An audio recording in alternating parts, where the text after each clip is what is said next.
Bienvenidos y muchísimas gracias por acompañarnos. Para mí hoy es un inmenso placer tener con nosotros en Radio Televisión Manilva a alguien tan importante como es el Teniente General del Ejército Julio Salom Herrera. Es jefe del mando del Ejército Terrestre, además del mando de Canarias y comandante en mando del Operativo Terrestre. Tenemos que decir que el tratamiento que le deberíamos de dar es de excelentísimo señor. Tenemos el privilegio, todo hay que decirlo y se lo tenemos que agradecer, que es de la tierra, y entonces vamos a tutearnos. Algo de verdad que yo estoy tremendamente agradecida, tanto que nos conceda esta entrevista, que no es fácil a un mando tan alto del ejército, como que nos permita tutearle porque queremos llegar a los más jóvenes y así es más fácil. Pues por supuesto que sí, Ana Mari, gracias por convocarme. Sabes que tuvimos que pedir permiso porque en el ejército son muy normalistas, pero no ha habido ningún problema. Y aquí en Sabinilla, si no me llamáis Julio o Julito o el nieto de Pepe Herrera, nadie me iba a conocer, así que nada. Bueno, el nieto de Pepe Herrera es algo como muy común, ¿no? Porque a tu abuelo creo yo que lo conocía todo el mundo. Sí. Yo recuerdo cuando tenía la tienda en calle Duquesa de Arcos, sí. Que yo era apenas una niña, pero la verdad es que aquí a Francisco Herrera, a tu tío, sí. a tus primas, yo creo que todo el mundo, ¿no? Conoce a tu familia. Aquí soy uno más en el pueblo y así me siento, vamos. Además nos hemos enterado que piensas jubilarte aquí.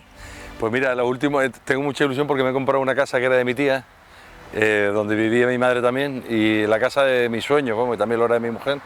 Y si puedo, vamos a arreglarla un poquito, porque ya la casa estaba antigua y hacerme la casa de mi vida, creo yo. Pues eso sería maravilloso, ¿no? Poder contar con Julio Salom, que además de ser una persona muy importante dentro del ejército, yo creo que lo más destacado de Julio es la cercanía con la que te podemos tratar la gente de aquí, y eso es maravilloso. Bueno, y es agradecer. Muchas gracias, Ana Mari. Bueno, cercanía, si es que no puedo estar aquí de otra manera. Si yo, aunque no nací en Sabinilla, me he criado prácticamente aquí, todas mis vacaciones. Mis abuelos, como ya sabéis, son de aquí, mi madre, que murió este año, también de aquí.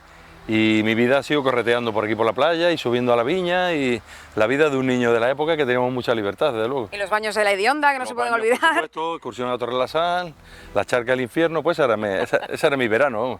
Sí. Ha cambiado un poquito el municipio desde entonces hasta ahora, ¿no? Ha cambiado y está precioso, ¿eh? Ahora me he equivocado, me he ido al Parque del Duque, que está precioso, y aquí en Villamatite, pues igual. La verdad que el pueblo está bonito, ¿verdad? Y bueno, queremos que esté más bonito todavía, pero está muy bien. Nos vamos a meter en materia de lleno porque lo que queremos es que los jóvenes sepan un poquito cómo es la vida militar a día de hoy y se interesen por esa vida militar, aunque parece ser que cada vez son más los que deciden enrolarse o al menos pasar las pruebas e intentar pasar las pruebas para formar parte del ejército español, y me imagino que para vosotros, los altos mandos, es todo un orgullo, ¿no? Claro, nosotros en el año 99 se decreta el final del servicio militar obligatorio, se llega hasta el 2000 y ya al ejército viene el que quiere. Por lo tanto, si nadie quiere venir, el ejército se cerraría. Y tenemos que tener una oferta atractiva para todos los niveles, para cuadros de mando, para oficiales, suboficiales, o también para la tropa, que es la base del ejército, para que quieran venir y quieran estar con nosotros. Vamos a empezar hablando un poquito de cómo eran los comienzos, porque el ejército, desde que tú entraste hasta ahora, ha cambiado muchísimo. Ha cambiado muchísimo. Entonces no había mujeres en el ejército, había una pequeña profesionalización, algunos voluntarios, pero en general un ejército de reemplazo, en el que la gente, sabéis, se sorteaba, y por años, por reemplazos, por quintas que se llamaban, pues venían a los cuarteles. Allí se les tenía normalmente un año, luego pasaron 9 meses, y era, bueno, nuestro trabajo era muy rutinario porque era coger a la gente, enseñarlos, instruirlos, prepararlos y licenciarlos para volver a empezar. Tenía su parte buena porque todo el mundo venía al ejército, salía de su entorno familiar, maduraba porque era casi un hito en la juventud de la época.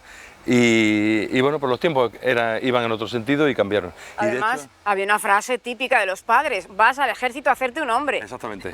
Bueno, era realmente un poco como la comunión, que los niños dejan de ser niños y pasan a ser adolescentes, pues ahí se dejaba de ser adolescente y se pasaba a ser hombre. Hoy en día hay otra forma, la gente viaja más, se mueve más, pero entonces el mundo era muy pequeño y había gente que no había salido hasta que hacía el servicio militar. Tenía un enfoque de integración social y por supuesto de compromiso con la defensa. Y fueron unos años que para ya los años que yo salí de oficial, el 87, pues ya costaba venir a la mili, ya los tiempos eran más modernos, había gente que intentaba librarse y había mucha gente que con sentido del deber venía y de hecho pues hoy en día a muchos se le está reconociendo ese año de servicio como contribución para el régimen de cotización de la Seguridad Social, porque fue un trabajo prestado, no remunerado, pero que bueno que se le reconozca. Julio Salón hizo el servicio militar, entiendo. Bueno, yo no lo hice porque antes de hacer el servicio ingresé a la academia. Y entonces me llamaron, de hecho me tocó en León, y cuando me llamaron a la casa, mi padre fue con un papel diciendo que yo ya llevaba un año en la Academia General Militar. Porque viene de familia de militares, Julio Sí, Salón. mi padre era militar, mi padre era de Marbella, se retiró de coronel de infantería y bueno, un poco el origen de mi vocación viene de acompañar a mi padre al cuartel, porque en aquella época la vida era muy familiar, en los cuarteles se iba, los sábados se trabajaba, con lo cual yo creo que las madres nos soltaban a los niños y nos dejaban por ir por el cuartel y allí andábamos correteando. Era un sistema distinto. Y ahí me vino a mí la vocación de ver a mi padre, porque era una persona pues entrañable, tropera, cercana, y eso fue la imagen que yo tenía de... ¿Y lo tuviste siempre claro? Prácticamente sí, prácticamente sí. Desde pequeño sí quería ser militar. Tenía amigos que me decían, no te veo militar, pero yo sí lo tuve claro, ¿no? Y bueno, y de hecho luego ya nosotros nos fuimos a vivir a Almería y ahí en el instituto yo fui madurando mi vocación y con varios amigos también que querían ser militares pues nos fuimos juntando y nos fuimos animando unos a otros. Bueno, pues son los comienzos. La verdad es que Julio Salón ha hecho una carrera, no se puede llegar más alto. No, eso es cierto. Se puede llegar más alto. Así que yo creo que has pasado por todo. Me imagino que con mucho esfuerzo, esto no es fácil. Vamos a ser realistas, ¿no?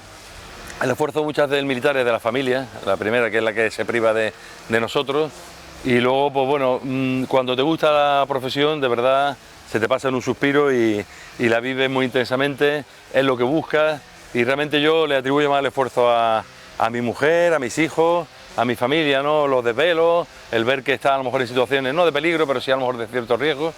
Y sobre todo pues el sacrificio diario del día a día, de no tener horario, de la vocación que te impone muchas veces, pues eso, romper la rutina, el fin de semana, y al final son sacrificios para ellos. Para mí, de verdad, no quiero que parezca una petulancia, pero no me ha supuesto sacrificio, ha sido disfrutar.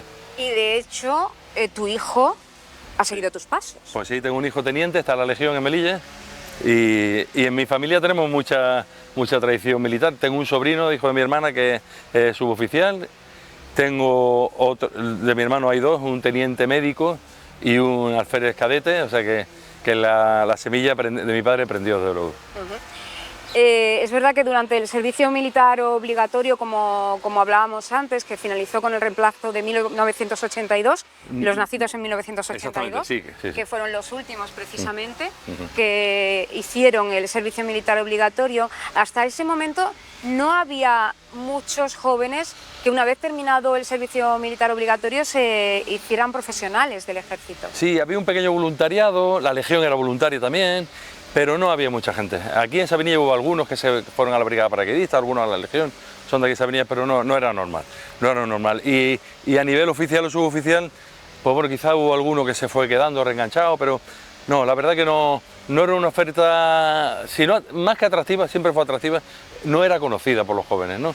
Tampoco había una presión, porque como la gente llegaba al cuartel y allí más o menos si veían alguno que destacaba, que no tenía trabajo, pues a lo mejor decía, oye, reengánchate o algo, pero no había una preocupación por hacer una oferta atractiva. En el 2008 ocurrió algo sin igual. Llegó una crisis económica importante a nuestro país y ahí sí que las plazas de los militares se ocuparon más por necesidad que por vocación. Sí, cuando se profesionaliza el ejército, en el año 2000, España está en un momento económico muy alto, en la entrada al euro, entonces tuvimos problemas, sobre todo en las unidades menos atractivas, que son bonitas pero son las más duras, la infantería para entendernos, ¿no? Entonces había problemas muchas veces de captación, o lo que teníamos no era de la calidad suficiente en algunos casos. Y en el 2008, efectivamente, la crisis, la construcción que se vino abajo, hubo chavales que vinieron con 24, 25 años, muy formados, muy buenos, y se nos llenó aquello de gente muy capaz y muy buena, nosotros hemos dicho muchas veces que éramos el termómetro de la economía, que la economía iba bien, nadie quiere ser militar, que la economía iba mal, pues todo el mundo para allá. No es bueno eso tampoco, y yo creo que ahora estamos en un momento de no estamos mal en economía y con una demanda bastante atractiva. Estamos hablando de que en la tropa estamos hablando de una demanda de 5 por plaza, que no está nada mal. en algunas unidades mucho más altas, las unidades a lo mejor pues la Guardia Real, algunas unidades específicas en sitios concretos, Ronda por ejemplo, tienen hasta 10 por plaza, y en unidades a lo mejor menos atractivas porque están muy lejos, lo que sea, a lo mejor 3, 4 por plaza, pero 5 por plaza permite elegir, ¿eh? Pero estamos viendo que los chicos y chicas en nuestro país, porque las mujeres, gracias a Dios, ya hace años que pueden incorporarse incluso a la Legión, que era algo como vetadísimo para las mujeres, hace años, se están interesando vocacionalmente, y eso es muy bueno y muy sano para nuestro ejército. Sí, esta profesión tiene que tener un punto de vocación, ¿entiendes? Es una profesión, la gente tiene que vivir de su trabajo, pero también tiene que tener un punto de vocación y de espíritu de servicio. Y realmente yo creo que todo el que se nos aproxima pues tiene un componente de espíritu de aventura, de espíritu de servicio, de compromiso, de patriotismo, que también es importante. O sea que dentro de que la gente busca también su forma de vida y es legítimo, tiene que tener una base de eso, de vocación, para entendernos. Es verdad que ahora mismo estamos en un momento dulce dentro del ejército y me gustaría que alguien como Julio Salom diera, porque claro, los chicos son muy jóvenes, hay niños con 18, 19 años que se presentan a las pruebas y se van a encontrar un mundo que a veces para ellos va a ser muy diferente, sobre todo en esta generación que lo ha tenido prácticamente todo, Julio. Sí. Entonces, ¿qué le recomendarías? Pues bueno, primero que se animen y que exploren, porque aquí, por ejemplo, ya en Manilva, en Sabinilla, yo conozco bastantes jóvenes que están en el ejército y la mejor información se la van a dar ellos. Luego existe una segunda parte más oficial, la Subdelegación de Defensa de Málaga. Allí hay un equipo bastante activo, que por supuesto si el instituto les llama, vienen a dar una conferencia, una charla, esa es la parte oficial. Y luego, por supuesto, a través de amigos, pues todos estamos dispuestos. Para ser militar, primero tiene que gustarte, eso está claro, y como dice, si yo le explicara a mi padre la vida de un soldado hoy en día, diría que viven muy bien, que tal. Pero siempre hay que hacerlo en términos comparativos, ¿no? Claro. O sea, como dice, hoy en día cualquiera de nuestros hijos vive muchísimo mejor que vivíamos nosotros y mucho mejor que vivían nuestros padres, ¿no? Pues esa es un poco la diferencia, pero siempre el ejército es un poco más duro que la vida normal. ¿Por qué? Porque tienes que acatar órdenes, a veces las órdenes no las entiendes bien, porque la vida en el campo de maniobra requiere un sacrificio, porque hay que llevar una mochila, porque hay que manejar armas, y porque hay que hacer guardias, y porque hay que estar en misiones, y todo eso implica un sacrificio.